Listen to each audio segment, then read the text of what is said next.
Welcome to Variant Edition, your source for comic book news and culture. I'm Mike, and every week Variant Edition reviews the best that comics has to offer and brings you the latest comic book news and interviews with some of the biggest names in the business. And we've been doing it pretty much weekly since February 2006. But we've decided to mix it up a bit. Every Tuesday, we take 5 minutes to give you what you need to know before stepping into your comic shop. Then later in the week, our half-hour episode provides more in-depth coverage of the books, statues, and creators that you should know more about. All right, that's it. Let's get things started with Kevin with the news. Here's your headlines for Tuesday, April 10th, 2007. The last few weeks have seen quite a few lawsuits in the world of comics. Add another to the list. Silver Age comic writer and Ghost Rider co-creator Gary Friedrich is suing Marvel Enterprises and a host of other companies, alleging a conspiracy to profit from his copyright to Ghost Rider. Considering his role in the creation is up for dispute, don't expect this to be a slam dunk. In further movie news, David Goyer is working on Supermax, featuring a wrongly convicted Green Arrow sent to prison without his arrows and forced to wear an orange jumpsuit. Maybe it's just me, but why bother saying this is a Green Arrow movie? And X-Men and Constantine producer Lauren Schuller Donner is helping Warner Brothers bring DC's Metal Men to the screen. Could be interesting. On to comics. Longtime Birds of Prey writer Gail Simone will be leaving the title reportedly at issue 111. What's up next for her? We hope it'll be something wonderful. Marvel announced that Omega Flight number 1 sold out and is planning a second printing. Could be a good sign for an upgrade to an ongoing series. And DC announced that the page count for 52 number 52 has been increased to 48 pages at no extra cost.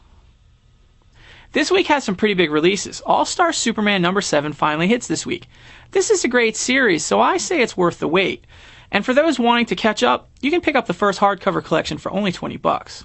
Surprise sellout after the Cape from Image continues this week with number 2. And for all of you that waited for the trade on Civil War, this is the week. The softcover collects the groundbreaking and controversial 7-issue series. Following up Civil War, because you know these things never end, is New Avengers number 29, featuring the New Avengers versus the Mighty Avengers versus Elektra in the Hand. And if that's not enough lame Iron Man, we have the delayed Iron Man number 16 and the reprint of 15. For something refreshingly different, check out Marcosia's beautiful Breathe number 1. All of you who saw the previous will know what I mean.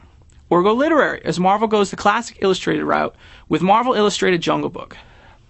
Also of note this week is Emo Boy 11, Highlander 6, Green Arrow 73, Punisher Original 6, New X-Men 37, and Wonder Woman number 7. As for what I'll be reading, I'm looking forward to Fell number 8. Thanks, Kevin. This week's Toy and Statue review comes to you via Classic Comics in Rahway, New Jersey. Yes, this same Classic Comics where we shoot our show every week.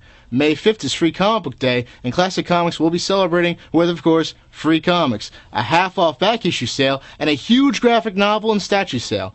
Its annual box sale, which is, of course, basically, you buy a small box like this one right here for $35, and you fill it up with as many comics as it will fit.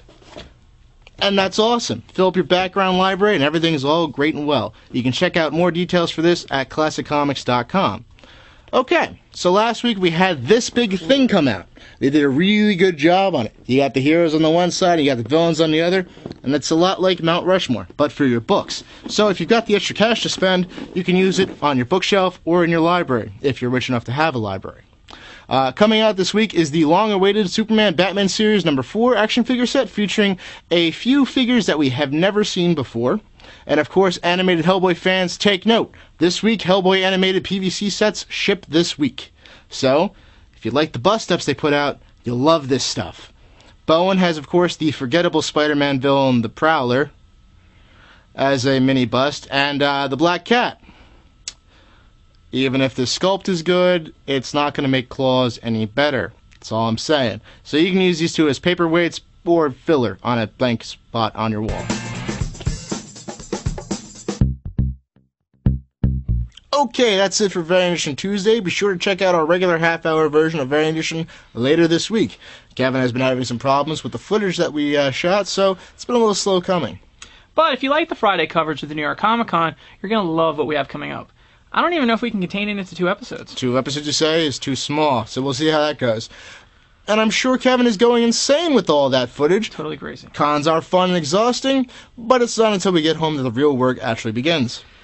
But be sure to check out our forums later this week. We'll be posting something and looking for your feedback. Don't forget there are quite a few ways to watch us at Variant Edition. You can watch us at variantedition.com, iTunes, Vio, YouTube, Google Video, and on TV through Akimbo On Demand.